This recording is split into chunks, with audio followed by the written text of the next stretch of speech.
Yes, Oh, very much. so Run Disney. Yeah. So you started, when did you get started? So I started with my first in-person Run Disney event in 2022, and it came back from COVID. But I discovered Run Disney in 2018 and just thought there was one race a year and that it was the Princess Half Marathon weekend. It just happened to be a weekend that we went to Disney religiously every single year before COVID. And I would see all these women walking around with a medal on, and I was like, what is this? And finally realized February of 2020 what it was. I was like, oh, I'm going to do that. COVID happened. So I did their virtual set in 2021. And then when they brought it back in 2022, we've been going ever since. So, Run Disney has 4 weekend races here at Walt Disney World. And then they, pre-COVID, would have 2 races at Disneyland. And when they recently brought that back in 2023, they started bringing back like 2 races. Unfortunately, Disneyland is going to have some construction in 2026, so they made an announcement that they're only doing 1, which is really, really, really sad for the community, especially those on the West Coast that really can't get to the East Coast quick enough, or from a financial standpoint, to know that they're only going to have 1, and that will be in February of 2026, and then there is no more for however long they're going on a hiatus. But yeah, Walt Disney World does 4 a year, and it is a lot of fun.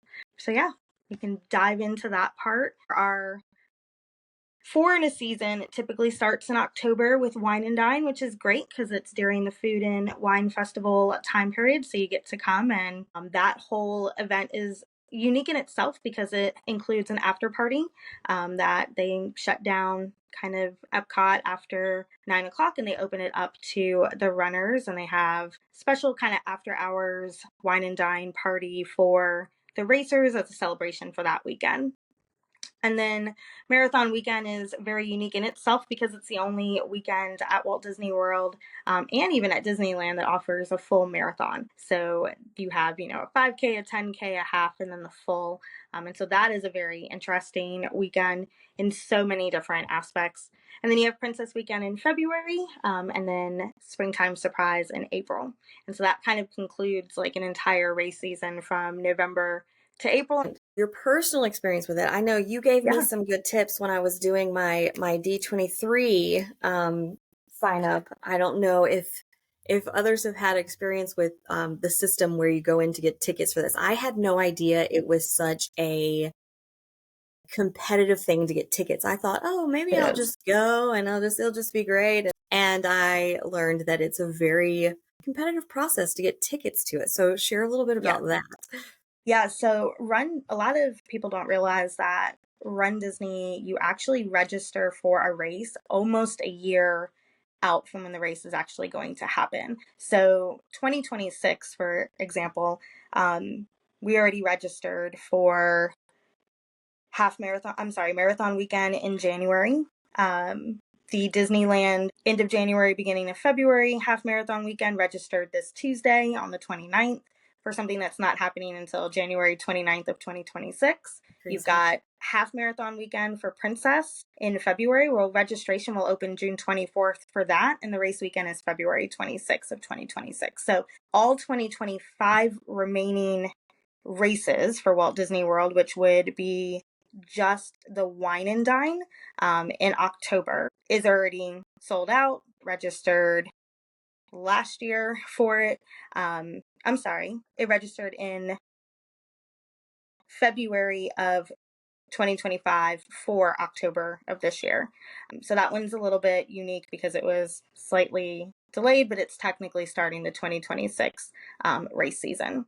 If you are looking to register, one thing to keep in mind is that when registration opens, it opens at 10 a.m. on a Tuesday on the day of general registration, and you're going to want to have as many screens open as possible. You want to already have your account with Run Disney already set up to make it easy. And then really be prepared to treat it like a virtual queue that you're trying to get in the My Disney Experience app, because you're going to hit that refresh button on your screens multiple times until you go in. And you can sit in the queue for 20 minutes, an hour, 2 hours. And even while you're in that queue, certain races will get sold out while you're there. So it is a very quick, competitive, very stressful situation to get registered. I learned in 2023 that I no longer wanted to go down that path, and that I would rather join a charity and run for a charity, and raise funds versus signing up on registration day and run the risk of not actually getting in. Oh, that's interesting. I didn't know there was a difference. Okay, Yeah. so then how does that work? Yeah, so there are several charities that get bibs with Run Disney, and you will raise a certain dollar amount. I run for Kelsey's Hope Foundation. And so, being part of that crew, we get information from them kind of in advance to get an idea of how many runners are going to want bibs. And then you get your fundraising link. So for the Dopey challenge that I'll be doing in January of 2026, you can register with Disney and pay, I think it's $750 to register for all 4 races. But if you run through a charity, then you're fundraising a little bit more than what the actual cost would be. And so each charity has a different dollar amount that they put for the bibs that you're going to be receiving from them. They have different tiers and when you have to meet in order to be able to register. So some allow you to register once you have hit 50%. Others require, 75 or 80% or even 100% before you can actually register for the race. But you're at least then raising money for a good cause, and then getting to know a different community that's in conjunction with the Run Disney community as well. I love that. I found your link. By the way, I'll put your link Oh, in thank you. the comments too, so anybody that wants to donate to you can Yeah. do that. I And love that. the That's so cool. I Kelsey's didn't Hope. realize there was a difference. That's really cool. Yeah, it's something to definitely look at if you are also not part of any of the several Run Disney Facebook groups that are out there. Each race weekend has its own Facebook group. That way, if you're only doing, Princess Weekend or Marathon Weekend or Springtime Surprise or Wine and Dine, then you can join a specific Run Disney Facebook group for that weekend, and get to meet other runners. Some might be in the area that you live in, or just get to know people before you actually get out to the race. Okay. That's pretty awesome. Yeah. Um, um, so I wanted to talk about too about how to. Is there anything else you want to share about it? About like special characters or anything like that? Like So what your each favorite weekend, things are about it? yeah, each weekend will hold a different vibe and feel. So marathon weekend will always kind of consist of that Fab Five feel. Mm. So you're definitely, got your Fab Five. It's more retro feeling. It's the very first Run Disney weekend that was ever started. Your Princess Weekend is going to be all about the princesses. And then your Springtime Surprise will always be a complete surprise on what the themes are and what the characters are.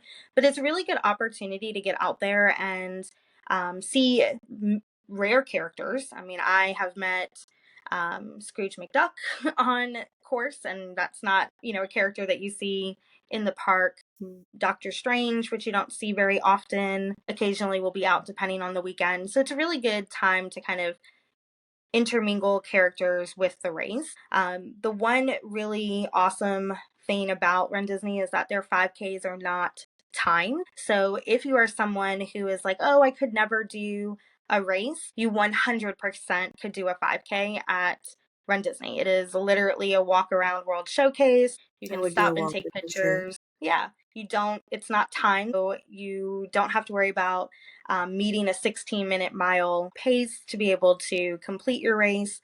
And so it's a good opportunity to at least get out there and, try it. Okay, so the y'all have to forgive me. I'm a little slow tonight. It's been a long day already. Yeah. um, so if you wanted to run the next like when is the next race you could get involved with? Yeah, so at this moment, you could get involved with the Princess Half Marathon Weekend that is in February of 2026. Registration for that is June 24th. And so on the Run Disney website, there is a calendar that shows when the general registration is for the upcoming races. So there's still time to register for the 2026 season. You have Princess Weekend and Springtime Surprise, and those registrations will take place in June and July. Okay, what would you say would be the best one for a beginner? So that's hard. I would say Princess Weekend is one of my favorites, just because it's a princess vibe. All of the runners are amazing. However, Springtime Surprise is the more laid back weekend, but it's also going to be probably the hottest weekend to run because it's right smack in the middle, sometimes the end of April or the beginning. This past one here a couple weeks ago at the beginning of April was extremely hot and humid. So it really just depends on where you're coming from, what vibe you're trying to experience. All of them are amazing and all of them are great for any beginner. Run Disney has a great training guide by Jeff Galloway for his run walk program that you're able to follow. And the communities are amazing. So let's talk about, bless your soul, you just happened to waltz into Disney not knowing that a Not Run knowing that Disney there's event a is race. going on. Yeah. Not knowing How 20,000 people are there to run. how do you navigate that? Like, how do you, what do you tell your clients? What do you? Yeah, it's I think it really just depends on which weekend you're going to or you're falling into. Let's take marathon weekend, which is in January. That is probably going to be the most crucial one that is going to affect your clients more than any of the other weekends.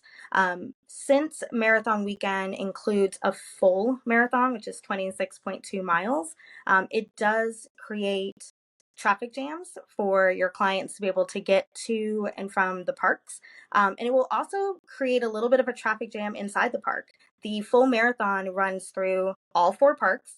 It is a 7 hour race that starts at 5 a.m. So once the park opens, you will see runners on the highway, you'll see runners inside the park, you'll see runners hopping onto rides and then hopping off of the ride and continuing the race. So I would say that's probably the most cluster that's going to be for like your clients. I've had several clients who are non-Run Disney racers that go during marathon weekend because it's less crowded. It's after Christmas. It's, the best time for them to go. And one of the key tips that I give to them is that on marathon day, which is a Sunday, don't go to the park until later in the evening. Use that as your resort day. Even if you're on a monorail resort and you're trying to go to Magic Kingdom, you're going to have spectators, you're going to have runners all on the monorail getting back to their resorts or hopping over to another resort so they can, see their runners running. So that would be the more weekend that you would need to navigate a little bit better. Now, the other weekends, one of the things to keep in mind is that as it progresses to the races, you're going to see kind of the volume of guests arriving to the park kind of increase, but it's not going to increase from like a line perspective. Marathon weekend's probably the most issues from a traffic standpoint than the other weekends would be. Yeah, I saw in one of the groups I was cracking up. They were outraged because the benches were moved at Epcot, so Yeah, the runners could come through. And they're like, they "There's could run usually through. benches here. Where are the Yeah. benches?" Yeah, I mean, that would probably be some of the little pieces. The other part to kind of keep in mind is you're going to see runners getting off. So I always love to tell my clients, hey, you're traveling during a race weekend. Just be mindful that especially if you're going back to your room at 9, 10 o'clock at night, these runners are already in bed. And so just kind of be mindful of the fact that they are getting up at 1:30, 2 o'clock in the morning to go run. So when you're coming back into your room at 10, 11 o'clock at night and your child is having a complete meltdown, maybe try not screaming at your child in the hallway.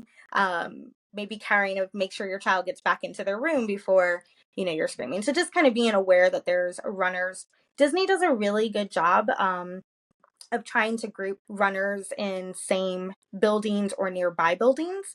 And so that is something that is really special about kind of doing these races on property is that they know what racers are staying where, and where they're at. And so the resorts try to kind of keep them in the same buildings for that reason. And we That's also don't want to wake up a regular guest at 2 a.m. while we're, happy go lucky, ready to go, talking to our friends, walking to our bus, and our doors are opening and closing.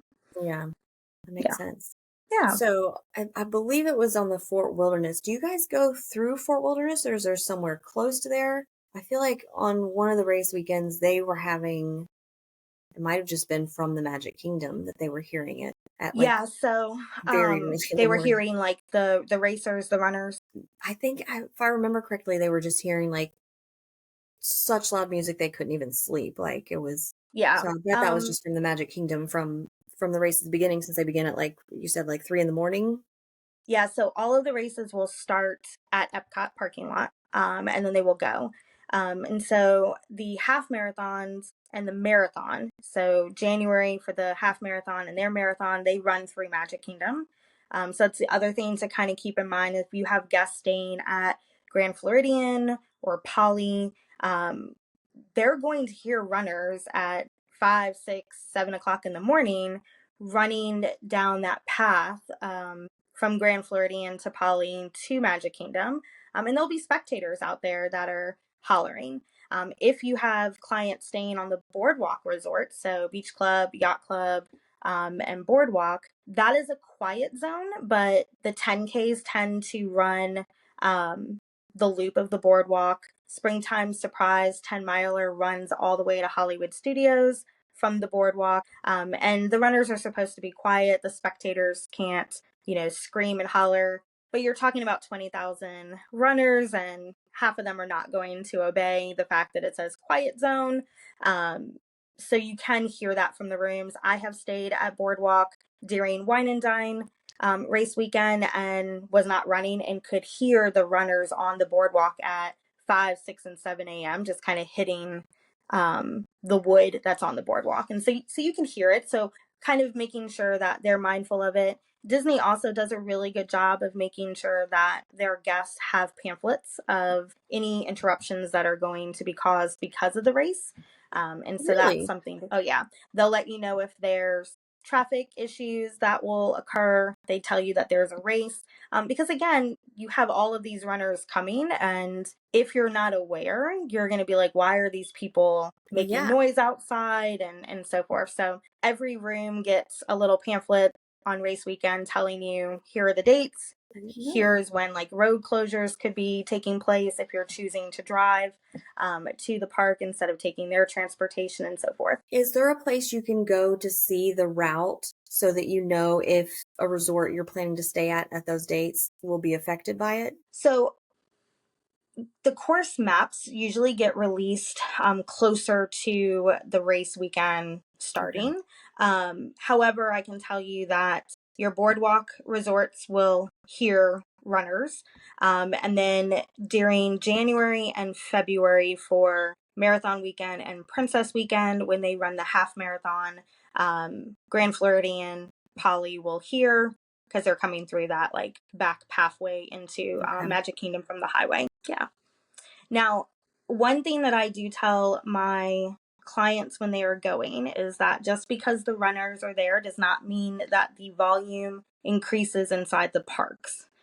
So the Run Disney weekends are strategically placed during low time periods. So that it doesn't increase kind of the guest flow. And then also keep in mind that most runners are not staying at a park after 7 o'clock at night, especially if they're doing a challenge weekend where they're doing all of the races, they're going to Yeah. bed. So your park isn't going to be crowded just because there is a race weekend that is happening, but your traffic could get affected early in the morning if you choose to drive, depending on the weekend. Any questions that come up, you guys can feel free to shoot me a message. I'm more than happy to answer. I could talk about Run Disney all day. I love when I have clients who actually book during a Run Disney weekend. I book a lot of runners as well. So I have non runners Oh, that's and awesome. regular runners who tend to go. And so being able to know like which are the more quieter resorts to place a runner at, what are the smaller resorts so that they don't have to walk really far from when the bus picks them up to take them to the race, are great tips if you ever, have a runner that's going to be booking. So if you guys ever have one and you just want some info, feel free to message me and I'll be more than happy to just kind of give you some tips so you can provide to your client who maybe is running their first weekend or is running a weekend and doesn't know where to stay. Awesome. Where do you Yeah. like to stay when you go? Oh, so I am DVC. So I enjoy staying at Saratoga Springs, but my ultimate hands down favorite resort to stay at for Run Disney weekend is French Quarter. And that is because it is super small. It is extremely quiet. I don't have to worry about fireworks. And the bus drops you off at the front lobby, and all of the rooms are just a very quick walk. So you don't have to walk, across the resort once you've dropped. Saratoga is great because you have a hot tub. So I think it just depends on time of season. In the winter, I definitely want to be at Saratoga so I can get in the hot tub. Um, and if it's, April, I probably want to be at Saratoga so I can have a shorter walk to a pool to get in after I've walked all the way back to my room. Side, yeah. I will say that if you are a runner or booking a client who is a runner and wanted to do just a value resort, Pop Century, hands down, is amazing. Their person who works the Run Disney bus return really makes the excitement of getting off the bus after each race like just worth staying at that resort every time. So they are fantastic. Oh, I love that. Yeah. We don't usually love the bus ride on the way home at night. No. With the Well, littles, it's usually like yeah. a pray. Can we make it without the breakdown? Can we make it? Right. Yeah. So imagine being on a bus coming back from the race weekend and you're just dead tired. You just ran, 13 miles or 3 miles or whatever race you did. And you get off and they are cheering for you. They have a red carpet. It's amazing. Oh, I love it. That's so Yeah. cool. Thank you so much. I appreciate this. This was great. Yeah. All right. Well, have a wonderful night and we'll see you You too. soon. All Awesome. right. Thanks. Bye, guys. Bye.